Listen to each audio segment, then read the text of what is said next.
अस्सलाम वालेकुम। अच्छा, जो आज हम टॉपिक स्टार्ट करेंगे हीमेटोपोइसिस है। लेक्चर नंबर 2 है हीमाटोलॉजी का। ठीक है, इसमें हम सबसे पहले स्टार्ट करते हैं जो हमारे ये डब्ल्यूबीसीज होते हैं, आरबीसीज होते हैं, प्लेटलेट्स होते हैं, ये बनते किधर से हैं और बनते कैसे हैं। ऐसे कौन से सेल है जो ये सारी चीज़ें बनाते हैं। ठीक है, फर्स्ट ऑफ ऑल आपने ये बताना है कि जो आपके पास मल्टीपोटेंट स्टेम सेल होते हैं ये होते किधर हैं। ये हमारी बोन मैरो में होते हैं। ठीक है, CD34 सेल्स इनको हम बोलते होते हैं, दूसरा नाम इनका ये है। ये आगे दो सेल्स की प्रोडक्शन करते होते हैं, एक होते हैं माइलॉइड स्टेम सेल, एक होते हैं लिम्फॉइड स्टेम सेल्स। सबसे पहले बात करते हैं हम किसकी, माइलॉइड स्टेम सेल्स की। ये जो माइलॉइड स्टेम सेल होते हैं ये करते क्या हैं। ठीक है, आपने बताना है जी जो माइलॉइड स्टेम सेल होते हैं इसमें सबसे पहले हमने बताना है हमारे पास क्या होता है, एरिथ्रोब्लास्ट होता है। ठीक है, अब एरिथ्रोब्लास्ट करता क्या है, एरिथ्रोब्लास्ट आगे प्रोड्यूस का करता है, आपको ये पता होना चाहिए। बेसिकली जो एरिथ्रोब्लास्ट होता है ना वो आरबीसीज की प्रोडक्शन कर रहा होता है। ठीक है, जब वो बोन मैरो से बनता है उसको हम बोलते हैं एरिथ्रोब्लास्ट। जब वो ब्लड में जाता है हम इसको बोलते हैं एरिथ्रोसाइट सेल्स। ठीक है, क्या बोलते हैं, एरिथ्रोसाइट्स। जब वो टिश्यू में जाता है वहाँ पे क्या करता है, आरबीसीज को यूटिलाइज करता है। एरिथ्रोसाइट को हम क्या कहते हैं, आरबीसीज कहते होते हैं। ठीक है, जब ये क्या करते हैं टिश्यू के पास जाता है तो टिश्यू क्या करता है, इसको यूटिलाइज करता है एज अ ब्लड सेल। ठीक है, ये हीमोग्लोबिन कैरी करते हैं, ऑक्सीजन इसके साथ बाइंड होती है, वो जाके फिर टिश्यू को मिलती होती है। This is known as erythroblast. मैंने क्या बताया आपको यहाँ पे, सबसे पहले क्या होती है, एरिथ्रोपोइसिस होती है। एरिथ्रोपोइसिस किसके अंदर होती है, आपने बताना जी बोन मैरो सेल्स के अंदर होती है।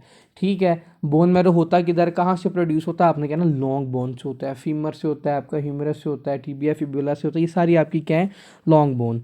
ठीक है, यहाँ से बोन मैरो से क्या प्रोड्यूस होता है, हमारे पास एरिथ्रोब्लास्ट बनता है। ठीक है, अब एरिथ्रोब्लास्ट आगे किसके अंदर चेंज होता है, रेटिकुलोसाइट के अंदर चेंज होता है। रेटिकुलोसाइट आगे किसके अंदर चेंज होता है, आपने बताना है एरिथ्रोसाइट के अंदर चेंज होता है। एरिथ्रोसाइट क्या होता है, आरबीसी होता है। ठीक है, रेड ब्लड सेल होता है हमारे पास। ये सारी क्या थी, हमारी रेड ब्लड सेल की प्रोडक्शन थी।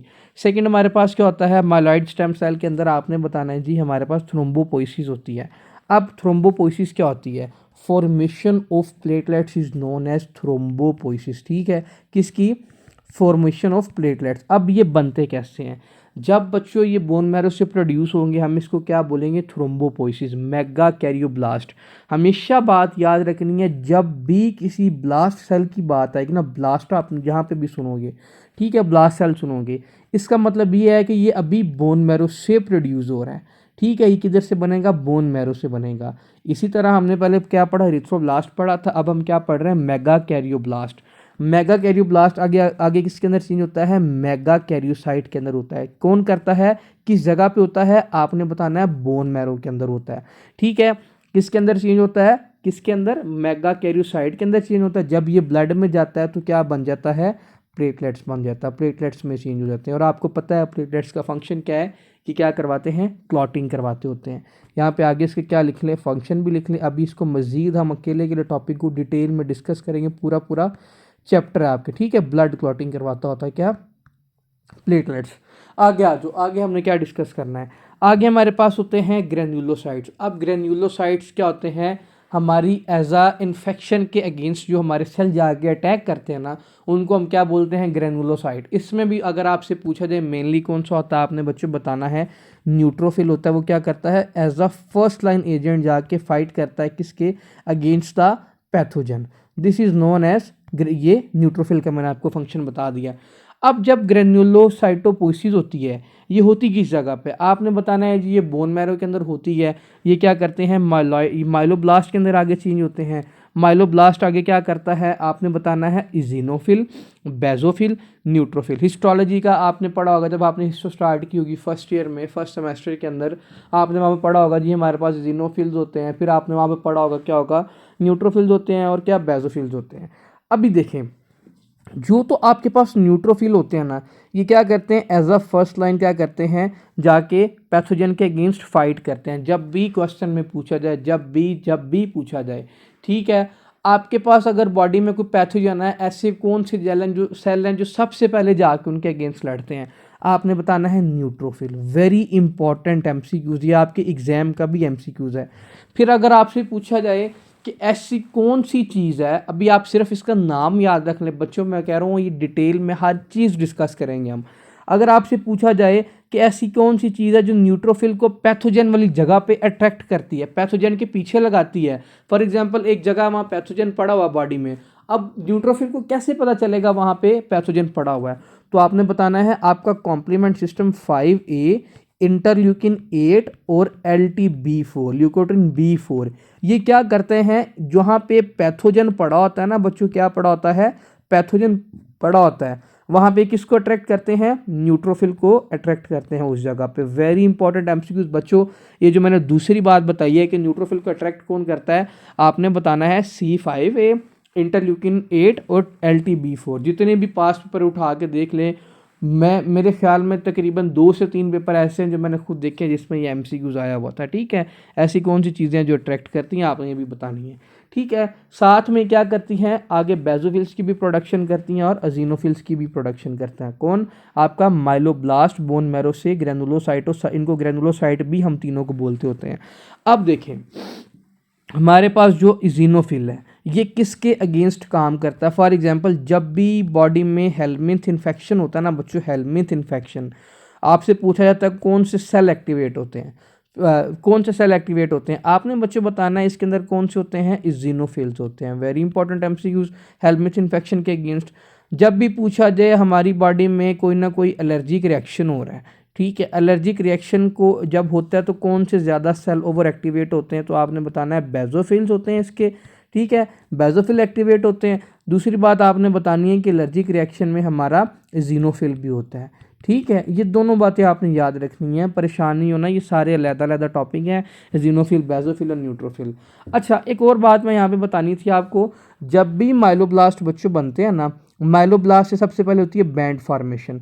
अब बैंड फॉर्मेशन के बाद क्या बनता है, हमारे पास न्यूट्रोफिल बनता है। अब यहाँ पे एक और पास्ट पेपर का आपका एमसीक्यूज लिखवाने लगा हूँ, वो भी लिख लीजिएगा। आपसे पूछा जाता है कि जो न्यूट्रोफिल्स के बैंड होते हैं वो कितने होते हैं, आपने बताना है 3 से लेकर 5 बैंड तक क्या होते हैं, न्यूट्रोफिल्स के नॉर्मल बैंड होते हैं। अगर इसका साइज़ 5 से ज़्यादा बढ़ जाए ना, इसका मतलब ये है कि अब न्यूट्रोफिल का साइज़ बढ़ रहा है। ठीक है, अब पहले न्यूट्रोफिल इतना बन रहा था, अब न्यूट्रोफिल इतना बनेगा, साइज इसका चेंज हो रहा है। फिर क्वेश्चन में एग्जामिनर पूछता है, थोड़ा सा घुमाता है, ऐसा कौन सा विटामिन की डेफिशिएंसी है, वेरी इंपॉर्टेंट एमसीक्यूज, ऐसे किस विटामिन की डेफिशिएंसी है जिसकी वजह से बैंड 5 से ज़्यादा बन जाते हैं। ठीक है, ऐसे बड़े बड़े 5 से ज़्यादा बैंड बनेंगे। आपने बताना है vitamin B12, vitamin B9। B9 का क्या नाम होता है, फॉलिक एसिड की आपको बताएं डेफिशिएंसी हो जाएगी, और दूसरा कोबालामिन की डेफिशिएंसी हो जाएगी। इन दोनों की डेफिशिएंसी की वजह से क्या होगा, बैंड का साइज बढ़ जाएगा, 5 से ज़्यादा बैंड बनेंगे। पूछा जाएगा किस डिजीज़ के अंदर होता है, किस विटामिन की डेफिशिएंसी के अंदर होता है, आपने बताना B12 एंड विटामिन B9। ठीक है, ये सारी फॉर्मेशन मैंने आपको बता दी। बच्चों किसी का कोई भी क्वेश्चन हो, ये नहीं देखना है कि यूट्यूब का लेक्चर है, आपने नीचे कमेंट में पूछ लेना है। ठीक है, जो चेंजिंग करनी हो मज़ीद आप मुझे फिर भी बता दीजिएगा, हम उसके अकॉर्डिंग मूव कर लेंगे। वरना मैं साइड पे अपना टेक्स्ट जो वो है, वो कॉन्टैक्ट नंबर है वो दूंगा, आप बेशक मेरे से रब्ता कर लीजिएगा। ठीक है, आगे आ जाओ। अब देखें हमारी बॉडी में, ये तो मैंने आपको बता दिया ना, एज अ पैथोजन कोई भी है उस पर जाके अटैक करते हैं। अगर कोई पूछा जाए कि बॉडी में क्रोनिक इन्फेक्शन चल रहा है, ऐसे कौन से सेल रिस्पॉन्सिबल हैं जो उसके अगेंस्ट फाइट कर रहे होंगे, वेरी इंपॉर्टेंट अगेन एमसीक्यूज, आपसे बताना है मैक्रोफेज होते हैं। अब मैक्रोफेज बनते किससे हैं, सबसे पहले बताना आपने मोनोसाइटोपोइसिस होती है, उससे क्या बनता है, ये मोनोब्लास्ट बनता है बोन मैरो से। मोनोब्लास्ट जब ब्लड में जाएगा इसको हम क्या बोलेंगे, मोनोसाइट बोलेंगे। जब अब ब्लड से वो पैथोजन वाली जगह पे जाएगा ना, जहाँ पे टिश्यू पे जाके उसने अटैक करना होगा, फॉर एग्जांपल एक टिश्यू है मेरे पास, लीवर है, उस पर पैथोजन पड़ा हुआ है, हमारे मैक्रोफेज ने उस पर अटैक करना है, वो क्या करेंगे, बोन मैरो से जब बनेंगे बच्चों, उसको हम क्या कहेंगे, आपने कहना है जी मोनोब्लास्ट। इससे क्या बनेगा, मोनोसाइट। जब वो मोनोब्लास्ट निकल के जब बोन मैरो से ब्लड में आएंगे, हम उसको कहेंगे क्या, ये क्या, मोनोसाइट बनेंगे। अब मोनोसाइट जब जाके वहाँ पे अटैक करेंगे, मैंने आपको क्या एग्जांपल दी, लीवर पे कोई पैथोजन पड़ा है, क्रोनिक इन्फेक्शन उस पेशेंट के अंदर, अब लीवर पे जाके मैक्रोफेज ने उस पैथोजन पे अटैक करना क्रोनिक इन्फेक्शन वाले केस में, तो क्या करेगा, मैक्रोफेज जब वो जाएगा, मोनोसाइट जब टिश्यू पे लेवल पे जाएगा ना, उसको हम क्या नाम देते हैं, मैक्रोफेज देते हैं। और अगर आपसे पूछा जाए लीवर के मैक्रोफेज का नाम क्या है, आपने बताना है कफ्फर सेल बोलते होते हैं उसको। ठीक है, क्या बोलते हैं, कफ्फर सेल। ये बात जो आपको एग्जांपल दी थी इसीलिए मैंने आपको यहाँ पे कफ्फर सेल का बता दिया। ठीक है, बोन मैरो से मोनोब्लास्ट बना, ब्लड में आया तो मोनोसाइट बन गया, आपके वहाँ पे स्पेसिफिक टिश्यू पे गया तो फिर क्या बन गया, मैक्रोफेज बन गया। ठीक है, ये जो मैंने आपको लिखवाए थे ये माइलोब्लास्ट वाले, आपने लिखना है यहाँ पे क्या है, सारे ग्रेनुलोसाइट्स हैं। ठीक है, जिसके अंदर ग्रेन्यूल होते हैं। जो आपका ये मैक्रोफेज वाला पार्ट, ये मोनोब्लास्ट, ये मोनोसाइटोपोसिस और lymphopoiesis, this is known as a granulocyte. क्या बोलते हैं हम इसको, ए ग्रेनुलोसाइट बोलते होते हैं। अब आ जाए ए ग्रेनुलोसाइट क्या बोल करते हैं। अच्छा, मैं एक आपको यहाँ पे एक और एमसीक्यूज लिखवा दूँ। अगर आपसे पूछा जाए एक्यूट इन्फेक्शन अगर किसी पेशेंट के अंदर होता है तो ऐसे कौन से सेल है जो फर्स्ट लाइन जाके अटैक करते हैं, मैंने भी आपको ऊपर बताया था क्या है, वो न्यूट्रोफिल है। अगर आपसे पूछा जाए बच्चों, अगर आपसे पूछा जाए कि क्रोनिक इन्फेक्शन है किसी पेशेंट के अंदर, ठीक है, क्रोनिक इन्फेक्शन के अंदर ऐसे कौन से सेल हैं जो उसके अगेंस्ट फाइट कर रहे होंगे, तो आपने क्या बताना है, मैक्रोफेज। ठीक है, ये दोनों ही एमसीक्यूज से याद रखिएगा। आगे आ जाइए, आगे किसको डिस्कस करना है हमने, लिम्फॉइड स्टेम सेल को। वो था माइलॉइड स्टेम सेल, अब हमने क्या करना है, lymphoid stem cell. Lymphoid stem cell क्या करते हैं, लिम्फॉइड स्टेम सेल के अंदर आपने बताना है बच्चों, ये जब ये बोन मैरो से बनेंगे हम इसको क्या बोलेंगे, ब्लास्ट सेल बोलेंगे ना, लिम्फोब्लास्ट। यही मैंने आपको बताया था ना, जब ये बोन मैरो से बनते हैं। अब ये लिम्फोब्लास्ट जब ब्लड में आएगा आगे आगे किस में चेंज हो जाएगा, बी सेल के अंदर, टी सेल के अंदर और नेचुरल किलर सेल के अंदर चेंज हो जाएगा। ठीक है, ये अकेला अकेला कंप्लीट टॉपिक है, हम इसको डिस्कस ज़रूर करेंगे। ठीक है, आपने परेशान नहीं होना, अभी बस इतना ही आपने याद रखना है।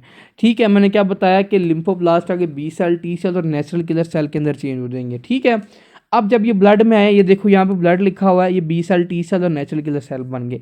बी सेल मजीद आगे चेंज हो गए किसके अंदर, प्लाज्मा सेल के अंदर। ठीक है, प्लाज्मा सेल के अंदर क्यों चेंज होंगे, जब ये टिश्यू पे जाएगा ना, हमारे किसी ऑर्गन पे जाकर लगेगा, कोई ना कोई मसला चल रहा है, आपने लिखना है ये भी अगेंस्ट इन्फेक्शन हेल्प करते हैं। ठीक है, किसके अगेंस्ट, फंक्शन लिख लें, मोटा मोटी सी बात बता रहा हूँ, अगेंस्ट इन्फेक्शन ये भी लड़ते हैं। ठीक है, जब ये बी सेल जाके लगेंगे किसी टिश्यू पे तो ये आगे किसके अंदर चेंज होंगे, प्लाज्मा सेल। अब प्लाज्मा सेल क्या करते हैं, हमारी एंटीबॉडीज़ बनाते हैं जो अगेंस्ट पैथोजन लड़ती होती है, हमारी इम्यूनिटी बनाती हैं, ये होती हैं प्लाज्मा सेल ही बनाता है ना हमारी इम्यूनिटी, जिसको आपने गेम्ड के नाम से याद किया था, IgG, IgA, IG क्या होगा और डी, आपने साथ बताना है IgE होगा इसके अंदर। ठीक है, साथ इसके अंदर IgM, this is known as हमारी एंटीबॉडीज़ जो क्या करती हैं, प्लाज्मा सेल से बनती होती हैं। क्या क्या मैंने आपको इसके अंदर बताया, लिम्फोब्लास्ट से हमारे ये लिम्फोप्लास्ट बने बोन मैरो से। ठीक है, लिम्फॉइड स्टेम सेल बनाते हैं। अब लिम्फोब्लास्ट अगर किसके अंदर चेंज होगा, बी सेल के अंदर, जब वो ब्लड में होगा, जब वो टिश्यू के अंदर जाएगा तो प्लाज्मा सेल के अंदर चेंज होंगे। प्लाज्मा सेल आगे मजीद एंटीबॉडीज़ बनाता है। कौन कौन सी एंटीबॉडीज़ आपने बताना है, IgA, IgG, IgM, IgE और IgD। और ये क्या करती हैं, हमारी इम्यूनिटी में हेल्प करती है, अगेंस्ट द पैथोजन ये लड़ती हैं। ठीक है, अभी मुझे पता है आप सबको होगे, पता नहीं कौन सी रामलीला सुना रहा है जो अभी जूनियर्स होंगे, लेकिन with the passage of time जब हम अगला लेक्चर शुरू करेंगे, अकेले अकेले का फंक्शन बताऊंगा, ये सारी चीज़ें आपको समझ में आ जाएंगी। ठीक है, आगे आ जाए, लिम्फोब्लास्ट से क्या बनता है, टी सेल भी बनता है। टी सेल क्या करता है, आगे क्या बनाता है, टी हेल्पर सेल बनाता है। ठीक है, ये जो टी सेल होता है ना, टी सेल क्या करता है, जब भी कोई हमारी बॉडी में पैथोजन आता है, न्यूट्रोफिल उसके अगेंस्ट फाइट करता है, वो एक्टिवेट करते हैं टी सेल्स को। अब टी सेल्स आगे क्या करता है, हमारे थाइमस में जाता है, किसके अंदर, थाइमस में, ये इंटीरियर नेक पे होता है, ये जाके यहाँ पे टी सेल की क्या होती है, एक्टिवेशन होती है, और टी सेल आगे मैसेज देता है किसको बच्चों, बी सेल को देता है। ये मोटी मोटी सी बात बता रहा हूँ, डिटेल में नहीं बता रहा। बी सेल क्या करता है आगे से, वही मैंने आपको बताया, एंटीबॉडीज़ बनाता है प्लाज्मा सेल से। अब एंटीबॉडीज़ क्या करती हैं बच्चों, आपने बताना है जी, ये हमारी क्या करती हैं, अगेंस्ट द इन्फेक्शन लड़ती हैं। कौन सी वाली, गेम्ड, इनको बनाएगा। ठीक है, और ये क्या करेंगे, इन्फेक्शन को बॉडी में ख़त्म करेंगी। नेचुरल किलर सेल का भी यही काम है, हमारी बॉडी में जब भी इन्फेक्शन आएगा, कोई ना कोई, जब भी कोई ना कोई पैथोजन आएगा, नेचुरल किलर सेल ये सारे काम इकट्ठे मिल के कर रहे होते हैं। ठीक है, T cell, B cell, MHC class 1 क्या होता है, MHC क्लास 2 क्या होता है, ये सारी बातें हम आहिस्ता आहिस्ता डिटेल में डिस्कस करेंगे। अभी सिर्फ इतना याद रख लें कि ये बनती किस किस से क्या चीज़ है और इसका फंक्शन क्या है। ये भी इन्फेक्शन के अगेंस्ट काम करता है, ये भी इन्फेक्शन के अगेंस्ट काम करता है, ये भी इन्फेक्शन के अगेंस्ट काम करता है, ये हेलमिंथ इन्फेक्शन के, ये एलर्जी के रिएक्शन के मैंने आपको बताया था, ये ब्लड क्लॉटिंग करवाता है और ये RBCs की प्रोडक्शन करवाता है। अभी तक सिर्फ हमने इतना ही पढ़ा। ठीक है, बाकी अब जो हमारा ABO ब्लड ग्रुप सिस्टम है वो हम अगली वीडियो में आपके साथ शेयर करते हैं।